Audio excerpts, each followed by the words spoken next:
आज आपल्याच मातीत गुलाम व्हावं लागतंय की काय ही भीती निर्माण झालीय. कारण आपल्या हातातून छोटे मोठे व्यवसाय निसटत आहेत. आर्थिक नाडी कमकुवत बनत चालली आहे आणि आपल्या माणसांना सांगावं लागतं, जागृत करावं लागतं हे दुर्दैवच.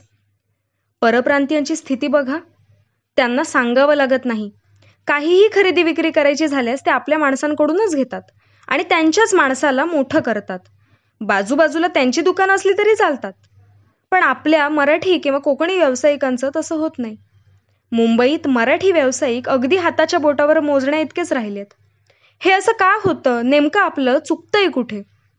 आपले व्यावसायिक म्हणतात, आपला माणूस आपल्याकडे खरेदी करत नाही, तो परप्रांतीयांकडे खरेदी करायला जातो.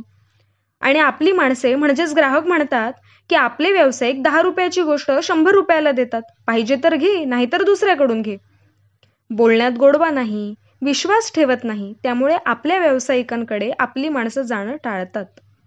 याचाच फायदा परप्रांतीय व्यापारी घेतात. उधार म्हणा, विश्वास ठेवणं, स्वस्त दर लावणं, यामुळे परप्रांतीयांकडे साहजिकच आपला माणूस आकर्षित होतोय.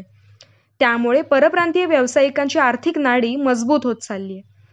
मग हे असंच चालू ठेवलं तर जशी मुंबईत अवस्था मराठी व्यावसायिकांची झाली, अगदी तशीच आपल्या कोकणात आणि इतरत्र होणार. आपली मुलं त्यांच्याकडे गुलाम म्हणून काम करणार. मग आत्ताच आपला व्यावसायिक आणि आपले ग्राहक यांच्यात सुवर्ण मध्य साधून आर्थिक नाडी आपल्या हातात आणणं गरजेचं आहे.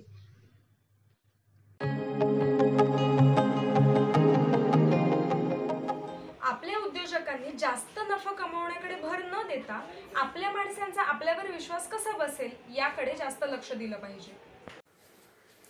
आपल्या व्यावसायिकाने आपला माणूस आपल्याकडूनच कसा खरेदी करेल याकडे गांभीर्याने लक्ष दिले पाहिजे. आपल्या माणसाने आपल्या माणसांना सहकार्य केले पाहिजे. आपल्या माणसाने आपल्याच माणसांकडून खरेदी विक्री केली पाहिजे. व्यावसायिक व्यवसाय करताना जो काही माल असतो तो आपल्याच माणसाकडून घ्या, आपल्याच माणसांच्या एजन्सीकडून घ्या आणि आपल्याच माणसाला मोठं करा. आपल्या माणसांनी आपण एकमेकांना सहकार्य हे केले पाहिजे.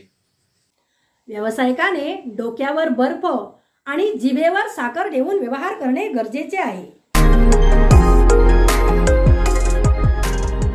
हीच वेळ आहे जागृत होण्याची. आपण आपल्याच माणसाकडून खरेदी विक्री करावी. आपल्या माणसाला मोठे करा. आपलेच व्यावसायिक असल्यामुळे त्यांना समजून अगदी गैरसमज न करून घेता सर्व काही खरेदी त्यांच्याकडूनच करा. हीच वेळ आहे जागृत होण्याची. आता नाही तर कधीच नाही. आपल्या माणसांना मोठे करा.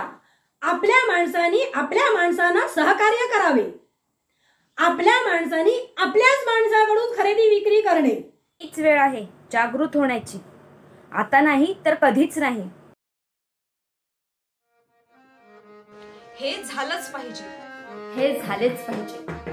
आणि मंडळींनो, हे असं झालंच पाहिजे आणि लवकरच झालं पाहिजे. हे झालंच पाहिजे. हे झालंच पाहिजे. हे झालंच पाहिजे.